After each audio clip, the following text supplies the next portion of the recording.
नमस्कार और बहुत स्वागत है आपका प्रॉपर्टी गुरु में, प्रेजेंटेड बाय सिग्नेचर ग्लोबल। तो लेकर हाजिर है एक बार फिर आपका मनपसंद कार्यक्रम प्रॉपर्टी गुरु, जहां पर हर बार हर एपिसोड में हम आपके लिए लेकर आते हैं प्रॉपर्टी से जुड़े हर तरह के अपडेट्स और देते हैं आपके सवालों के जवाब। और आज ये सारी बातचीत होने जा रही है मोहम्मद असलम साहब से, आज के हमारे property guru, president capital markets analog. Sir बहुत स्वागत है आपका प्रॉपर्टी गुरु में।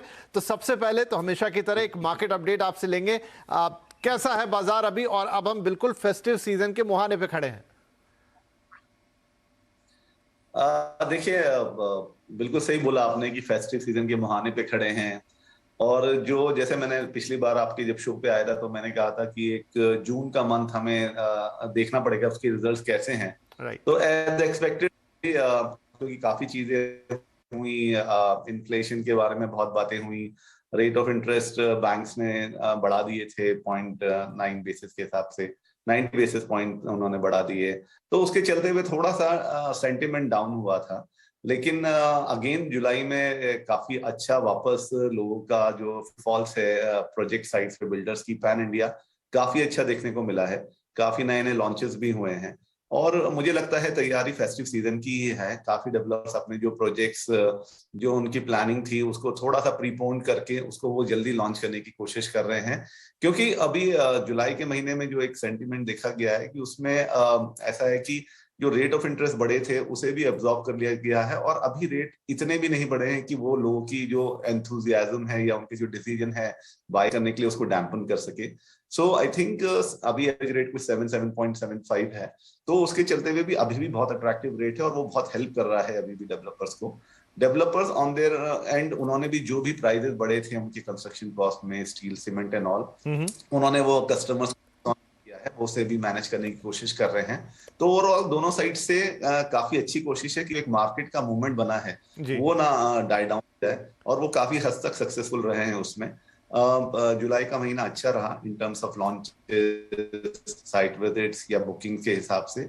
और लोगों को लग रहा है कि यहाँ से अगर थोड़ा राइज फिर भी होता है इंटरेस्ट रेट में, फिर भी उसको मैनेज किया जा सकता है, क्योंकि फेस्टिव सीजन अराउंड है तो उसको वो मैनेज करने की कोशिश कर रहे हैं। साथ ही साथ हमने देखा है कि अभी थोड़ा जिसकी वजह से ये सारा रेट ऑफ इंटरेस्ट या इन्फ्लेशन या महंगाई बढ़ने की जो बातें थी वो यूक्रेन और रशिया वॉर की थी, वो भी थोड़ी सी कंट्रोल में होती हुई दिख रही है। तो मुझे लगता है अभी भी मार्केट है और काफी अच्छा रहा जुलाई के महीने। चलिए, तो अच्छी बात है, सारी चीज़ें अपनी जगह पर हैं। जून अच्छा रहा, जुलाई जो अक्सर हिस्टोरिकली क्योंकि बरसात शुरू हो जाती है बॉम्बे जैसे मार्केट्स में थोड़े से लोगों का फुटफॉल कम होता है, लेकिन वैसी कोई चीज़ देखी नहीं गई।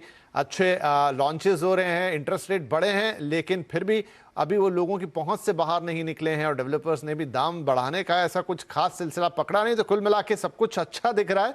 लेट्स सी फेस्टिव सीजन में किस तरह से मार्केट टर्न अराउंड होती है, आपके लिए इसमें क्या निकल कर आता है। चलिए, ये सारी बातें और हम करेंगे, लेकिन अब जरा कॉलर से बात कर ली जाए। करिश्मा जी गुरुग्राम से हमें कॉल कर रही है। करिश्मा जी बहुत स्वागत है आपका, क्या पूछना चाहेंगी? मेरा क्वेश्चन है, एक प्रोजेक्ट है एमट्रीएम कैपिटल जो द्वारका एक्सप्रेस वे पे बन रहा है अभी 113 सेक्टर में। तो मैं वहाँ पे एक परचेज करने के लिए सोच रही हूँ फॉर एंड यूज 3 BHK। तो मेरा जाने और उसकी जो डिलीवरी पोजीशन है वो 3.5 साल के बाद होगी, लगभग एंड ऑफ 2025 या first half of 2026। So looking at the real estate का जो मार्केट है करेंटली, तो मुझे एक ये डर है कि कहीं मैं जो पैसे इन्वेस्ट कर दूं तो बाद में ये पैसे जो मेरे हैं कहीं इधर उधर ना हो जाए कि पोजीशन ना मिले, या फिर मुझे मतलब ना इसका प्राइस जो है वो और डाउन हो जाए। तो मैं जानना चाह रही हूँ कि अभी 113 सेक्टर का क्या हिसाब किताब है, कि कैसे भविष्य है, कैसे इसका फ्यूचर है इसका। जी क्वेश्चन करिश्मा जी के, एक तो द्वारका एक्सप्रेस वे उस पे 113 और फिर M3M कैपिटल, दोनों सवाल आपके हम समझे और इसका एक कलेक्टिव जवाब देने की कोशिश करते हैं। तो असलम साहब, द्वारका एक्सप्रेस वे जितना आइडिया है कि अब तो फिर से थोड़ा चल पड़ा है, लेकिन पर्टिकुलर सेक्टर ये 113 जिसकी बात कर रही है उसका क्या, और दूसरा M3M कैपिटल, इनका इन्वेस्टमेंट तो वक्त पे डिलीवरी और तमाम चीजें, क्या राय रहेगी इनके लिए? विपिन जी, M3M अपने आप में एक अच्छा नाम है गुड़गांव एरिया में, और आपने बिल्कुल ठीक कहा कि अभी द्वारका एक्सप्रेस अच्छा चल पड़ा है। जेवर एयरपोर्ट आने की वजह से वो पूरे एरिया में काफी अच्छी गहमा गहमी है, काफी वहाँ पे जो प्लानिंग है, इकोनॉमिक एक्टिविटीज की प्लानिंग हो या कमर्शियल रियल एस्टेट की या रेसिडेंशियल की, सब ने काफी जोर पकड़ा हुआ है और काफी अच्छा मार्केट लग रहा है। ओवरऑल मार्केट भी काफी सपोर्ट कर रहा है अभी पैन इंडिया, उसमें एनसीआर का भी अपना कंट्रीब्यूशन है उसके लिए, जो उनका अपना हिस्सा है वो उसमें डेफिनेटली काम कर रहे हैं। करिश्मा जी को एडवाइस यही होगी, देखिए करिश्मा जी आज की डेट में बिल्कुल अच्छा है आपका जो लोकेशन है, आपने एक अच्छा लोकेशन आइडेंटिफाई किया है। 113 सेक्टर, उसकी कनेक्टिविटी दिल्ली हो या गुड़गांव के दूसरे एरियाज हो काफी अच्छी है, द्वारका एक्सप्रेसवे पे है, तो ओवरऑल अभी सिचुएशन अच्छी दिख रही है। M3M अपने आप में एक अच्छा डेवलपर है। जिस प्रोजेक्ट की बात आप कर रहे हैं वो भी उन्होंने काफी अच्छा बड़ा गेटेड कम्युनिटी है, कुछ 65 एकर्स में शायद बनाया है और 1100 अपार्टमेंट्स प्लान है। सो एक बड़ी बड़ी प्लानिंग के साथ वो पूरा जो प्रोजेक्ट है उस पे हो रहा है, उसमें फिर सारी एमिनिटीज वो दे रहे हैं, काफी एलीट वाला मैं कहूंगा कि काफी अच्छा प्रोजेक्ट का प्लानिंग है। आपका डर बिल्कुल सही है क्योंकि एनसीआर ने जो पिछले सालों में काफी अच्छा नहीं परफॉर्म किया था, लेकिन अभी 2-2.5 साल से मार्केट अच्छा कर रहा है वहां पे। तो ये एक जो हमारा डर रहता है रियल एस्टेट को रह के, वो रहेगा ही, उसमें मतलब उसका कोई सॉल्यूशन तो नहीं मिल सकता आज की डेट में। लेकिन अगर आप जो मैंने फैक्टर्स बताए उसके हिसाब से फ्यूचर अच्छा दिखता है। फिर भी मैं कहूंगा क्योंकि एक अंडर कंस्ट्रक्शन के लेकर जो एक कहते हैं कि एक्सपीरियंस है वो अच्छा नहीं है एनसीआर में, तो अगर आपको काफी डर है, या पहला तो मेरा एडवाइस रहेगा कि M3M के इस प्रोजेक्ट के साथ आपको जाना चाहिए, आप अपना ड्यू डिलिजेंस और कर लीजिए, अच्छे किसी कंसल्टेंट को हायर कीजिए जो आपको पूरे प्रॉस एंड कॉन्स के बारे में बताए। लेकिन अगर आपको बिल्कुल भी डर है और वो नहीं करे तो फिर मेरा एडवाइस होगा कि आप किसी रेडी टू मूव प्रॉपर्टी में देखिए, जहाँ पे आपको ये डर बिल्कुल निकल जाएगा कि आपका पैसा कभी बाद में प्रोजेक्ट कंप्लीट होगा, डिले होगा, क्या होगा, क्योंकि उसके बारे में कोई भी सर्टेनिटी से नहीं बता सकता।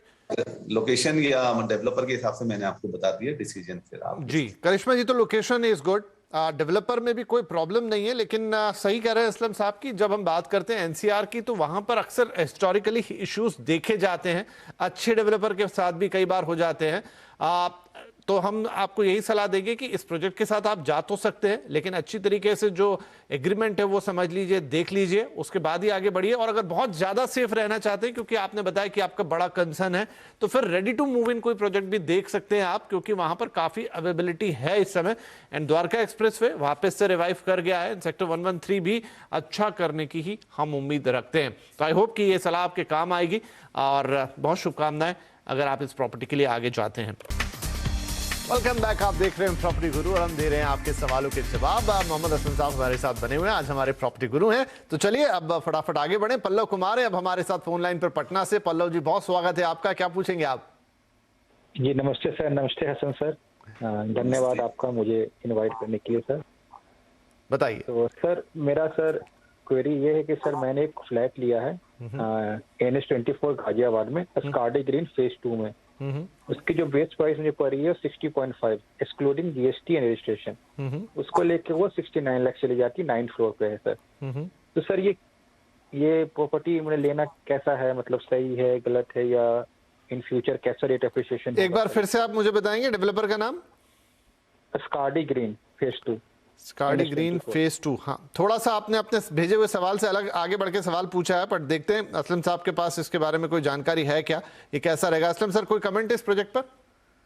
हाँ सर, देखिए ये NH24 की बात कर रहे हैं, स्कार्डी ग्रीन का पहला फेज एकदम अच्छी तरह डिलीवर हो गया है, कंप्लीट हो गया है, लोग आ गए हैं, पोजीशन दे दिया है।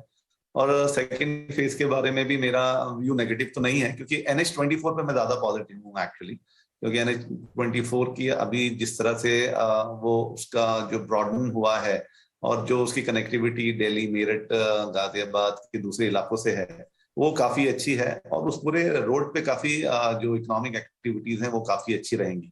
सो आई थिंक इनके सवाल के दो हिस्से हैं, जहां वो पहली बार पूछ रहे हैं कि वो प्रोजेक्ट कैसा रहेगा।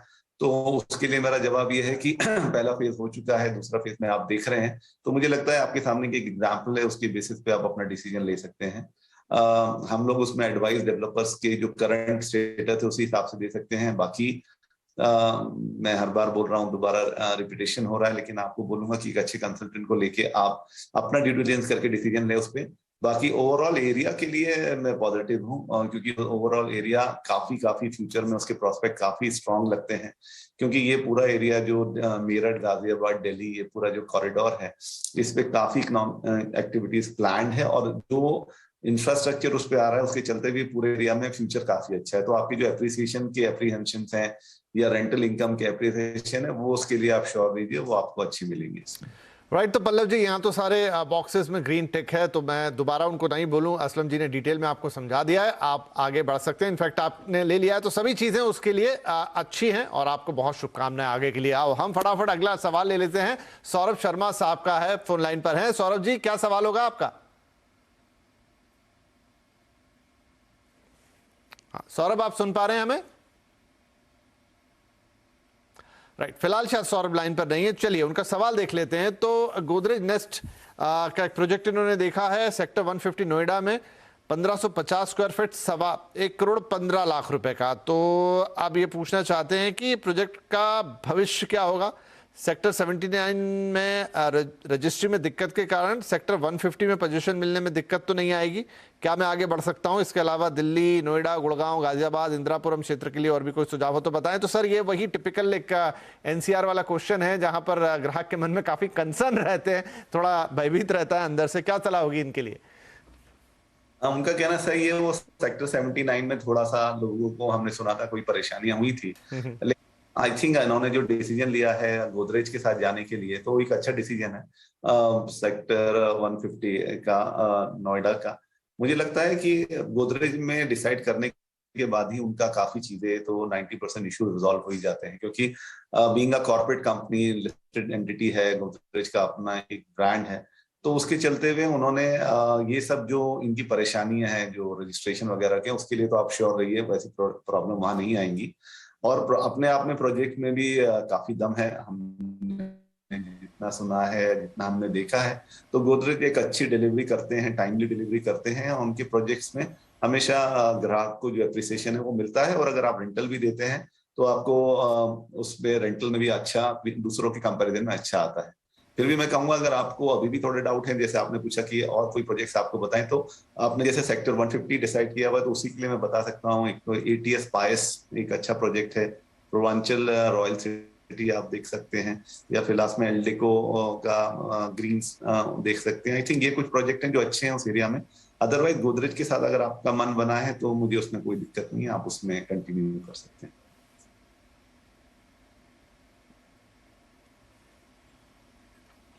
राइट, तो यहाँ पर सौरभ साहब, आपकी शंका का निवारण मुझे लगता है कर दिया असलम साहब ने। कुछ कंसर्न रहते हैं हाँ, लेकिन फिर भी अब ऐसा नहीं कि प्रॉपर्टी का काम बंद हो जाएगा, लेकिन किन चीज़ों का ध्यान रखना है, कैसे देखना है और क्या अन्य विकल्प हो सकते हैं, वो सब उन्होंने आपको डिटेल में बता दिया। तो असलम जी, बहुत बहुत शुक्रिया, वक्त निकाला आपने आज कार्यक्रम के लिए और हमारे दर्शकों के सवालों के जवाब दिए, ढेर सारी बातें हमसे रियल एस्टेट पर की और आज के इस कार्यक्रम में आप शामिल हुए, तो बहुत शुक्रिया एक बार फिर से। वेलकम बैक, आप देख रहे हैं प्रॉपर्टी गुरु और अब वक्त है कि हम आपको लेकर चले दिल्ली NCR के गुरुग्राम में और सेक्टर 37D में इस वक्त कुछ हैपनिंग हो रहा है। जी हाँ, leading real estate company signature global ने अपने नए प्रोजेक्ट SCO को लॉन्च किया है।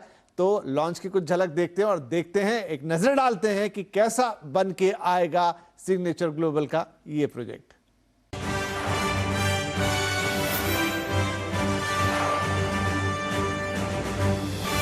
सिग्नेचर ग्लोबल प्रेजेंट्स प्रॉपर्टी गुरु। उन लोगों के लिए रिटेल के इस हब का बहुत फायदा होने वाला है, उनकी जरूरत की सारी चीजें यहीं पूरी हो जाएंगी, उनको और कहीं जाने की नीड नहीं है।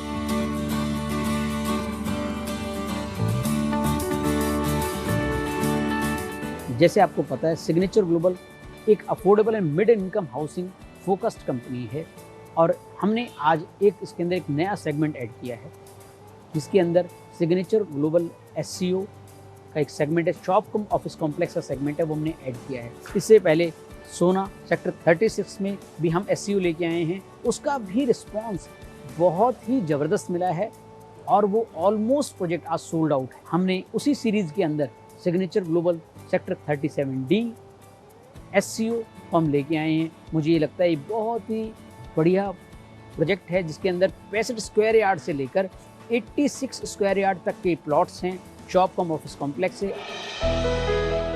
सेक्टर 37D गुरुग्राम में स्थित सिग्नेचर ग्लोबल SCO तकरीबन 2.385 एकड़ में फैला हुआ है। ये शॉप कम ऑफिस स्पेस के लिए SCO प्लॉट्स है, जहां बिजनेस वेंचर खोलने के लिए कार्यालय में निवेश किया जा सकता है, क्योंकि ये वेल कनेक्टेड वैल्यू प्रदान करता है। जो signature global SCO sector 37D है, ये सबसे पहले तो सेक्टर 37D का पहला SCO है। ये इस एंगल से सबसे ज़्यादा खास है, और क्योंकि आपको पता है सेक्टर 37D एक वेल हैबिटेड, सेंट्रली लोकेटेड, एक अच्छा रेजिडेंशियल सेक्टर है, क्योंकि ये पहला SCO है। इससे पहले कोई भी SCO नहीं आया हुआ, तो इस SCO पे जो लोगों की डिपेंडेंसी है, मुझे लगता है बहुत ज़्यादा होने वाली है। अब जब भी कभी किसी शॉपिंग कॉम्प्लेक्स पे एक अच्छे रेजिडेंशियल पोर्शन की, एक अच्छी हैबिटेड सेक्टर की डिपेंडेंसी आती है, तो वहाँ पर ग्रोथ की अपॉर्चुनिटी क्रिएट हो जाती है। और क्योंकि इसमें अंदर हम लोग जो इस 65 स्क्वायर यार्ड से लेकर 86 स्क्वायर यार्ड के प्लॉट्स दे रहे हैं, और उनमें अच्छे बड़े बिग ब्रांड्स आने वाले हैं, यहाँ पे फन, फूड और फैशन की सारी ज़रूरतें पूरी होने वाली हैं, तो मुझे लगता है कि यहाँ पर अगर आप इन्वेस्टमेंट करते हैं तो यहाँ पर ग्रोथ होने की जो चांसेस हैं वो बहुत बढ़िया होने वाले हैं। ये प्रोजेक्ट एक एस्टैब्लिश्ड हैबिटेट के पास है, जो शानदार इंफ्रास्ट्रक्चर के साथ NH8 के हीरो होंडा चौक और द्वारका एक्सप्रेसवे के निकट होने की वजह से बेहतर कनेक्टिविटी भी ऑफर करता है। जहाँ तक कनेक्टिविटी के लिहाज से इस प्रोजेक्ट की बात करें, तो ये एक वेल हैबिटेड सेक्टर है। 37D बहुत अच्छे से well located, centrally located project है। एक तरफ द्वारका एक्सप्रेसवे जो 8 लेन एक्सप्रेसवे है, वहाँ से इसकी कनेक्टिविटी है। दूसरी तरफ हीरो होंडा चौक NH8, वो भी एक 8 लेन एक्सप्रेसवे है, उससे भी इसकी ही सीमलेस कनेक्टिविटी है। बेहतर कनेक्टिविटी के साथ साथ यहाँ 84 मीटर चौड़ी और शानदार सड़क है। इन प्लॉट्स में basement plus ground plus 4 floors के साथ पर्याप्त कार पार्किंग भी बनाई जा सकती है। अब SCO होता क्या है, ये एक इम्पॉर्टेंट बात है, समझने की जरूरत है। शॉप कम ऑफिस कॉम्प्लेक्स मींस इसके अंदर जहाँ तक कंस्ट्रक्शन के लिहाज से बात करें, इसके अंदर हम जो प्लॉट्स दे रहे हैं उसके अंदर आप बेसमेंट, ग्राउंड प्लस 4 स्टोरी तक के आपके शोरूम प्लस ऑफिसेज बना सकते हैं। और बाकायदा जितने भी शोरूम, जितने भी आपके रिटेल, फूड, फन, फैशन, इनके अंदर सब ब्रांडेड शोरूम आने वाले हैं, जो आपकी सारी रिटेल की और डेली नीड्स की सारी ज़रूरतें प्लस में ऑफिस कॉम्प्लेक्स की ज़रूरतें पूरी कर सकती हैं। और जो उनके साइज़ रखे हैं हमने SCO के, इसको बहुत ज़्यादा ऑप्टिमली डिज़ाइन किया गया है कि कोई भी आप जब ब्रांड उसके अंदर आते हैं तो उनके लिए वो साइज़ परफेक्ट रहना चाहिए, ताकि इन्वेस्टमेंट के लिहाज से उसके अंदर ग्रोथ भी हो, शोरूम भी अच्छा चले, रिटेल फूड जॉइंट भी अच्छे चलें उसके अंदर, लेकिन वो स्पेस इतना भी हो कि उसको अच्छे से उसको यूटिलाइजेशन भी कर पाए, और वो कॉस्ट इफेक्टिविटी के एंगल से भी बढ़िया हो, कॉस्ट एफिशिएंसी के एंगल से भी बढ़िया हो। तो हमने इसका जो साइज़ रखे हैं बहुत ज़्यादा वेल एफिशिएंट मैनर में रखे हैं। आइए, ग्रोथ की यहाँ अपॉर्चुनिटी है, और सेक्टर 37D वैसे भी रेजिडेंशियल के लिहाज से वेल हैबिटेटेड है, तो क्योंकि ये SCO पहला है SCO है इस सेक्टर 37D का, तो यहाँ पर इसकी डिपेंडेंसी रहने वाली है। तो इससे आपकी जो ग्रोथ की अपॉर्चुनिटी है, फाइनेंशियल ग्रोथ की अपॉर्चुनिटी है, इन्वेस्टमेंट ग्रोथ की अपॉर्चुनिटी है, वो ज़्यादा रहने वाली है। मुझे लगता है आइए, राइट प्लेस है, राइट प्रोडक्ट है।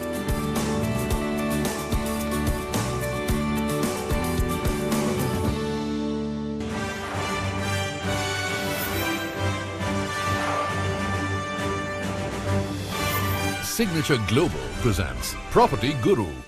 राइट, तो ये था सिग्नेचर ग्लोबल का नया SCO प्रोजेक्ट गुरुग्राम के 37D सेक्टर के अंदर। अगर आपको भी पसंद आया है तो आप भी विजिट कर सकते हैं और सीधे साइट पर जाके प्रोजेक्ट का एक्सपीरियंस ले सकते हैं। और इसी के साथ अब वक्त हो गया है आपसे इजाज़त लेने का, लेकिन आप जानते हैं कि प्रॉपर्टी गुरु हर हफ्ते आपके पास आता है, आपके रियल एस्टेट से जुड़े हर सवाल का जवाब देने की, समाधान करने की कोशिश करता है। तो ये सिलसिला यूं ही जारी रहेगा। बस आप अपने सवाल हमें भेजिए pg@moneycontrol.com पर, अपना नाम, पता, डिटेल और फ़ोन नंबर ज़रूर डाल दीजिए, ताकि हम आपसे दोबारा संपर्क कर सकें, और कोई ज़रूरी जानकारी हो तो हम खुद आपसे ले लेंगे। कोशिश यही रहेगी कि रियल एस्टेट से जुड़े आपकी हर समस्या का सही और सटीक समाधान देने की कोशिश हम करते रहेंगे। तो चलिए, इस हफ्ते के लिए इतना ही। अगले हफ्ते फिर मुलाकात होगी, तब तक के लिए अपना ख्याल रखिए। नमस्कार।